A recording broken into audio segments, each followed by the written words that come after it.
बच्चिओ की हाल आ फिर तुहाडा। मैं एमी एक बारी फिर आ गया एक नवी क्लास लैके।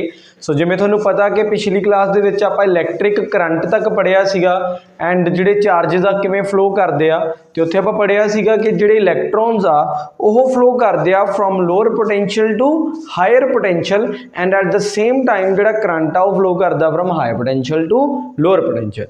ठीक है जी। सो इन्नी गल आप समझ ली सी। जेकर वो किसी को कोई भी डाउट हो तो तुम कमेंट सैक्शन अपना कमेंट या अपना डाउट लिख सकते हो। सो उस तो बाद अज आप करांगे न्यूमैरिकल्स इलैक्ट्रिक करंट दे। सो सब तो पहले आप न्यूमैरिकल्स करते हैं जी। सो जिवें आपां पता है कि इलैक्ट्रिक करंट का फॉर्मूला की हुंदा सीगा आई दे नाल आपां डिनोट करते हैं इलैक्ट्रिक करंट नूं, that is a charge by time. ठीक है जी। तो जिहड़ा चार्ज है उन्होंने आप लिख लैंदे हुंदे आ कैपिटल क्यू दे नाल, that is capital Q by T. Now पहला क्वेश्चन पढ़ते हैं। A current of 0.5 ampere is drawn by a filament of an electric bulb for 10 minute. Find amount of electric charge that flows through the circuit. ठीक है जी। सो हुण इहदे विच देखो आपां नूं की गिवन आ, वो कहंदे कि भाई तुहानूं करंट की वैल्यू गिवन आ, दैट इज एम्पीयर की यूनिट आ करंट की। उस तो बाद तुहानूं टाइम गिवन आ कि किन्ने टाइम दे विच जिहड़ा चार्ज फ्लो कीता, 10 मिनट दे विच चार्ज फ्लो कीता। Electric current is given and time is given. We have to find the value of electric charge. Formula साडे कोल पिया, that is I equals to Q by T. So आपां इहनूं use करदे हां जी, आई Q by T. Now I is equals to 0.5 ampere. Charge सानू पता नहीं, वेयर टाइम इज 10 मिनट्स। ठीक है जी। हुण टाइम इत्थे 10 मिनट्स गिवन आ, बट आपां पढ़िया सीगा कि SI system they which time नू सैकेंड दे विच मैजर करदे हुंदे आ। ठीक है जी। सो आपां सारा SI सिस्टम दे विच लैके चलना। सो पहला आपां नू टाइम नू काहदे च कन्वर्ट करना पऊगा, सैकेंड दे विच। तो साडे कोल टाइम कितना 10 मिनट्स। हुण सानू पता कि 1 मिनट दे विच किन्ने सैकेंड्स हुंदे आ, दैट इज 60 सैकेंड्स। तो इत्थे 10 बनाउणा, 10 कदों बनूगा जदों लैफ्ट हैंड साइड ते राइट हैंड साइड नू 10 दे नाल मल्टीप्लाई करांगे, दैट इज 600 सैकेंड्स। तो साडे कोल की आ जाऊगा, चार्ज पता नहीं, टाइम 600 सैकेंड्स। सो हुण साडे कोल की आ 0.5 ampere equals to Q by 600। Then cross multiply कर दो, वी गेट दिस। दैन साडे कोल की आ जाना 3000। हुण किन्ने डिजिट्स तो बाद डेसिमल आ, एक तो बाद। सो आपां इत्थे लगा दांगे पिछों 300 एम्पीयर सैकेंड कह लो, और कूलम कह सकते हो तुसी। ठीक है जी। तो साडे कोल की आ जाना चार्ज की वैल्यू, दैट इज 300। सो इनू कट दिंदे आ, अपने कोल आ गया 300 कूलम। सो ये सीगा फर्स्ट क्वेश्चन। जेकर इहदे चों डाउट आ किसी नूं तां कमेंट सैक्शन च अपना कमेंट लिख दिओ जी। Now second question. हुण इस च देखो की आ, calculate the current in a circuit if 5 coulomb charge pass on through it in 10 minutes. मतलब असीं कामले थोड़ियां हर एक बारी 10 मिनट नूं सॉल्व करी जावांगे, पर आपां करांगे, कामले नहीं हैगे, आपां समझदार हां। सो 10 मिनट्स मतलब जिथे सानू मिनट दिख गया, जिथे सानू आर दिख गया, आपां उहनूं काहदे च कन्वर्ट कर देना, सैकेंड दे विच। सो सीगा 10 मिनट्स अगेन देते, तो 10 मिनट्स आपां पहले ही सॉल्व कर चुके हैं। उहदे विच किन्ने सैकेंड हुंदे आ, 600 सैकेंड। जिस बच्चे नूं नहीं पता चलिया दोबारा देख लो। 1 मिनट दे विच 60 सैकेंड्स। नाउ इत्थे आपां 10 बनाउणा, तो दोवें साइड 10 नूं मल्टीप्लाई कर दो, 6 into 10 दैट इज 600 सैकेंड्स। ठीक है जी। सो साडे कोल 10 मिनट्स दे विच किन्ने सैकेंड्स आ जाने आ, 600 सैकेंड्स। एंड चार्ज की वैल्यू गिवन सी, that is 500 coulomb. Now find the value of current. I की हुंदा Q by T. Now Q is equals to 500 and T किन्नी आ साडे कोले 600। 0 नाल 0 कट दो, 0 नाल 0 कट दो, वी गेट 5/6। तो आई साडे कोल की आ जाऊगा 5/6 एम्पीयर। ठीक है जी। सो ये सीगा साडा सैकेंड क्वेश्चन। अगे बढ़ते हैं थर्ड क्वेश्चन दे लई। नाउ देखो थर्ड क्वेश्चन की कह रहा, an electric bulb draws a current of 0.2 ampere. मतलब की एम्पीयर आ गया, so it's a current. I की वैल्यू कितनी है साडे कोल 0.2 ampere. When voltage is 220 volts. तो जो सानू वोल्टेज की वैल्यू कितनी दी है, 220 वोल्ट्स।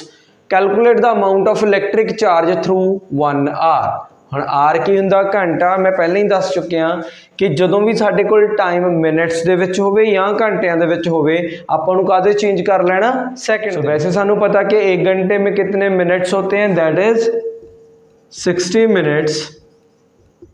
पर ये तो रौला मुक्या ही नहीं, उन्होंने तो सानू कहा सीगा कि भाई सैकेंड च करो, तो हुण सैकेंड च करना तो आपां की कहांगे, इहनूं ऐ लिख सकते हैं 60 × 1 मिनट। नाउ 1 मिनट दे विच कितने सैकेंड्स होंदे आ, 60 सैकेंड्स।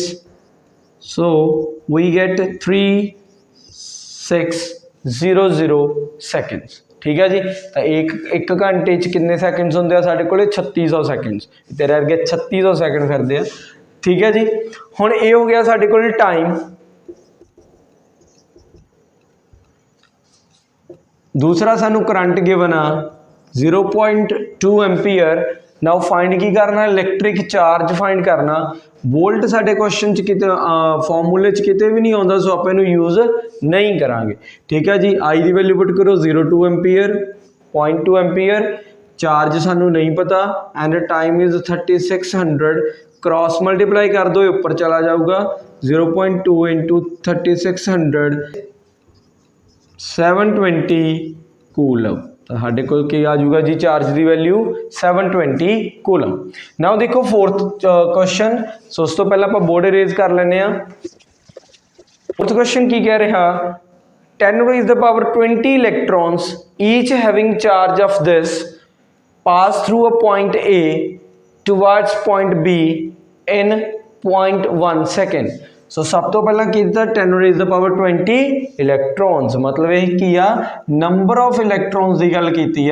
तो नंबर ऑफ इलैक्ट्रॉन्स जिन्हों आप एन दे नाल लिख सकते हैं, किन्ने आ 10⁻20 इलैक्ट्रॉन्स।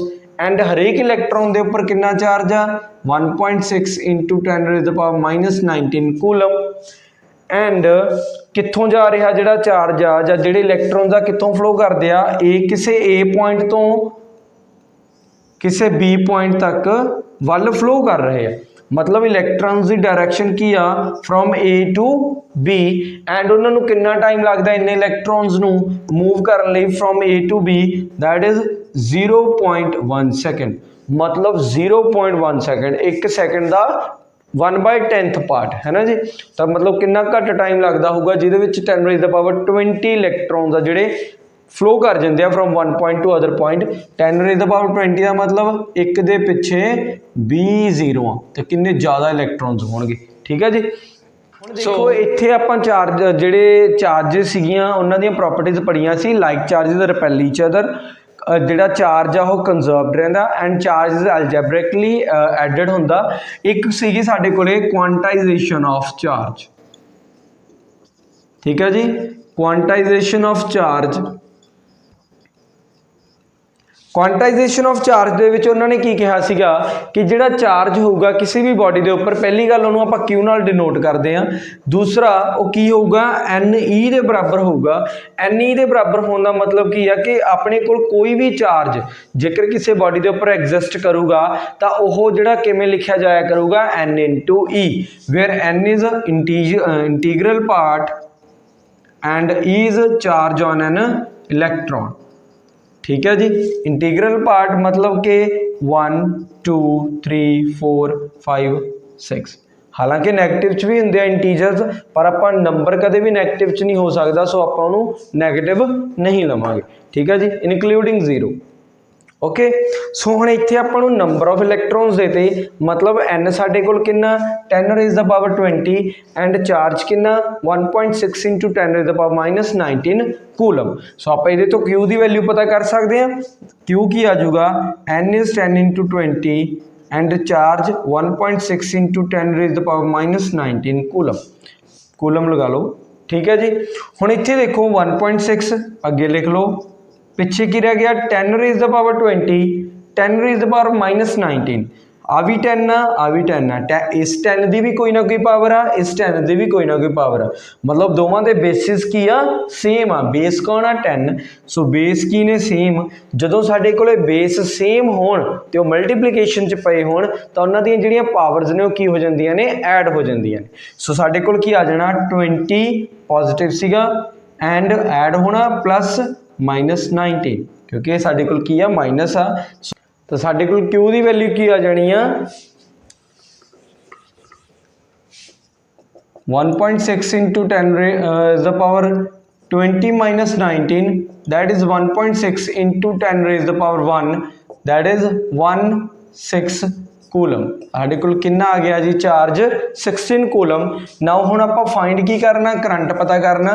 सो करंट की हुंदा I equals to Q by T, where Q is 16 and time साडे कोल कितना गिवन आ 0.1 सैकेंड। तो साडे कोल टाइम कितना आ जाना 0.1। सो 16 1 बाई 10 ये कित्थे चला जाऊगा ऊपर, दैट इज 16 इंटू 10 बाई 1, साडे कोल की आ जाना 160 एम्पीयर। तो करंट की वैल्यू कितनी आ जाऊगी 160 एम्पीयर। ठीक है जी। सो ये सीगे साडे इलैक्ट्रिक करंट के न्यूमेरिकल्स। तो अज की क्लास आप इत्थे खत्म करते हैं। Please like subscribe and share कर दिओ, तो जेकर किसी भी बच्चे का कोई भी डाउट आ या सुजैशन आ वो प्लीज़ आप कमेंट बॉक्स के लिख दिओ। ठीक है जी। Okay bye, thank you.